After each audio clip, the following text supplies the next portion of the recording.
मैंने पहले आपसे तुलसीदास जी का जिक्र किया, अभी बाकी के मेहमान भी अपनी अपनी बात रखना चाहेंगे।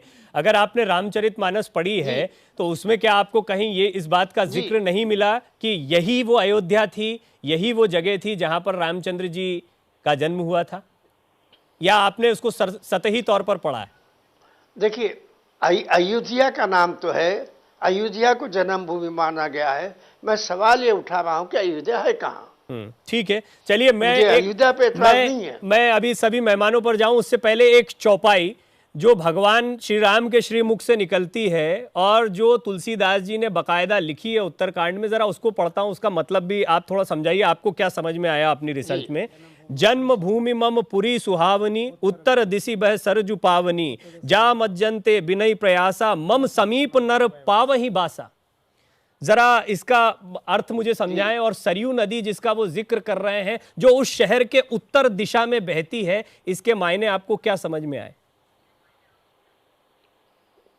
देखिए, सरजू नदी या सरयू नदी उसके उत्तर दिशा में बहती है, बात आपने सही कही। सवाल यह है कि सरयू नदी भी कहाँ है। ये जो सरयू नदी मौजूदा अयोध्या के पास होती है, ये सरयू नदी नहीं है, ये तो घाघरा नदी है जो सरयू, जो अयोध्या के करीब आने के बाद उसका नाम सरयू कर देते हैं। अब अयोध्या से आगे फिर तो हम भारत, जिस भारत की बात कर रहे हैं ना, हम तो जिस भारत की बात कर रहे हैं, ये भारत भी वो नहीं है। इस भारत के नाम भी बदलते रहे हैं, इसकी सीमाएं भी बदलती रही हैं। ये हिंदुस्तान, ये भारत तो कहां कहां था, पूरी दुनिया पर राज चलता था, ये भी सुनते आए हैं। फिर ऐसे तो अगर हम स्थान को इस तरीके से चिन्हित करने लगे, मैंने इसलिए पहले कहा, आपने अगर तुलसीदास को रेफरेंस के तौर पर लिया है तो तुलसीदास की इस बात को आपको मानना पड़ेगा कि आज जो सरयू नदी, और जिस अयोध्या में आप खुद कहते हैं कि तुलसीदास ने बैठकर लिखी है, तो उन्हें तो कम से कम पता होगा कि यही सरयू है, और कम से कम उन्होंने तो रामचरितमानस में इसी सरयू का जिक्र किया है।